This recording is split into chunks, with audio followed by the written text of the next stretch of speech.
have done well, Kratos. Freed from the bondage of Olympus and cleansed in chaos, mankind is now ready to hear my message. Look around you, Athena. The world stands in ruin. What good is your message? Go if you must. But first, I insist you give me the power from inside the box. The box was empty. That can't be true. I can see it in your eyes. You used my power to kill Zeus. You still have it as we speak. Don't you understand?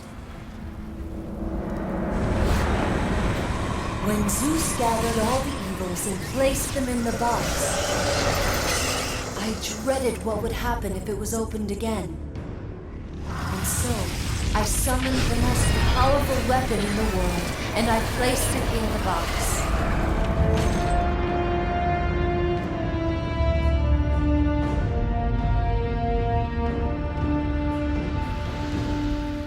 I told you, it was empty. Pandora was sacrificed in vain. She died because of my need for vengeance. You must be mistaken. You used my power to kill Zeus. I saw you do it. Unless... Of course. When you opened the box, you released the evils to the gods. Infected them. Changed them. Zeus himself fell prey to the dark evils. This is why he became so enraged and obsessed with your death. He was consumed by the evil, fear. I thought the power I placed in the box was never released. All these years, I assumed you drew from the evils inside to destroy Ares. But I was wrong.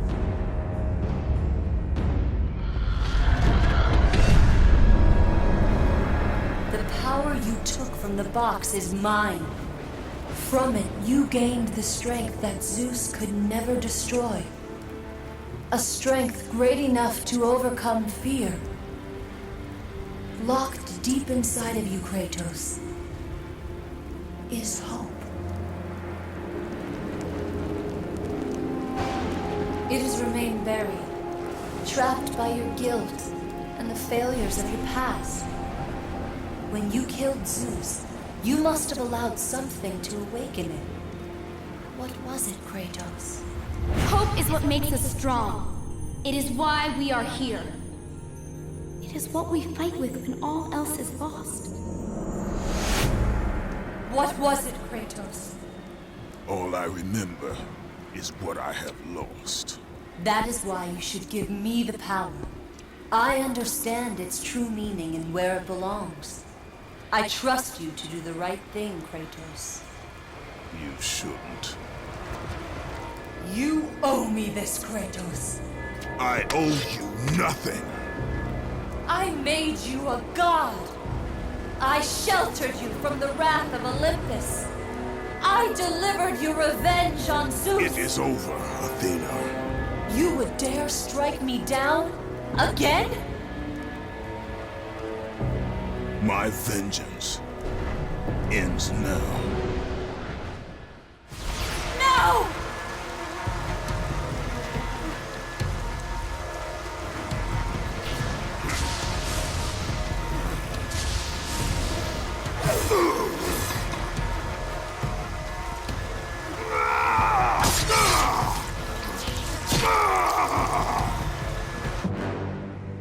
You fool!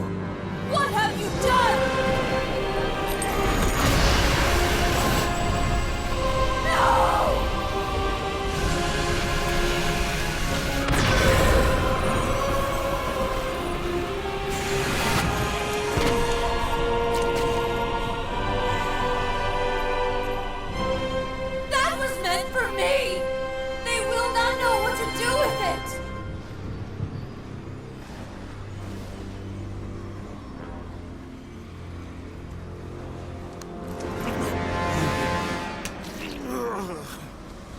You disappoint me, Spartan.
First of all, welcome to our 4th annual Halloween costume. Lots of beer drinking and brat eating and fun. It's going to be great.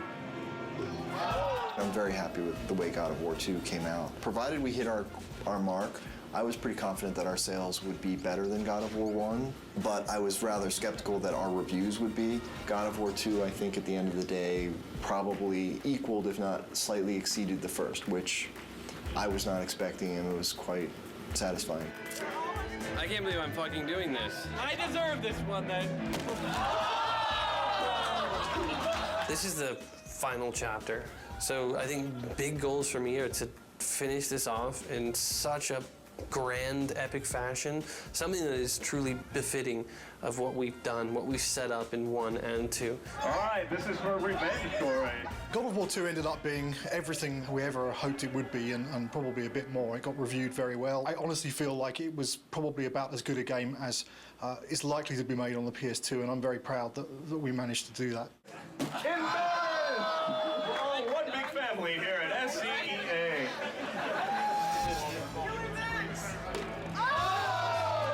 Once you start something, you gotta finish it. So that's the way I look at things. God of War 3 is gonna be the conclusion to the story. My hope is to make the best effects I can on the last one.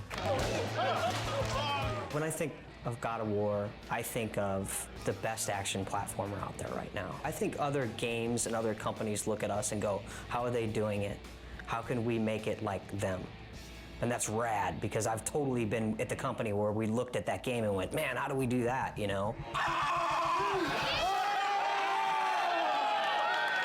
My main hope is that it escapes the destiny of sequels as well as God of War 2 has escaped the destiny of sequels.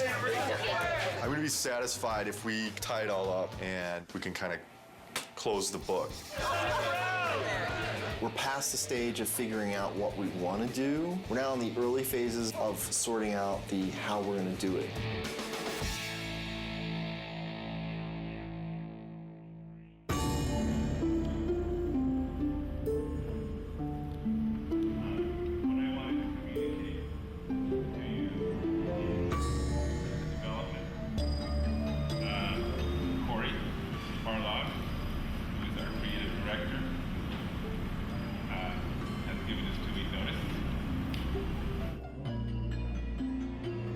Next Friday will be my last day at Sony Santa Monica. The bomb was dropped. It was somber and everyone was quiet and no one said anything, and perhaps there was a tad bit of shock. It's killed me because I really didn't want to say something, but it's just nothing you can say is going to come across as anything but you're an asshole. When I heard that Corey was going to leave was kind of annoyance more than anything. It's, you know, it takes a long time to make a successful team as much as a successful product. It's always a pain when a key person in that team decides to move on. First emotion we felt was just shock. Didn't see it coming, didn't expect it. It's like dropping a bomb. Well, it was disbelief, obviously. I thought he would be the last one to leave. Incredibly bummed out, like very, very disappointed. You know, you're never really prepared for something like that, you know? They don't warn you very well either. They just kind of spring it on you. It was kind of a bit of a shock. I never expected that Corey would leave the project, so. But once the initial shock died down, I couldn't help but being a little bit happy for him, because he was getting to try new things. It kind of puts us in a little bit of turmoil for now, but I think we'll work it out. I'm glad he has the balls to stick to whatever it is that he wants, but I'm also a little pissed that he's leaving us in the lurch, just kind of like holding the bag. I mean, I know I want to be here. If he needs to be someplace else, that's what he's got to do. And I think it's better that it happened at this stage in the project than a year from now, obviously. It obviously is a very difficult choice and a difficult time and not a very happy choice to be making. But, you know, on the horizon, the doors are opening. Of course, it's hard to imagine someone stepping into Corey's shoes. He's amazing. Many people wondered whether we could do God of War 2 without David Jaffe, who did God of War 1, and I think we succeeded at that. I think we can succeed at creating a third version without Cory Barlog. I think it's kind of neat, actually. A different director for each chapter.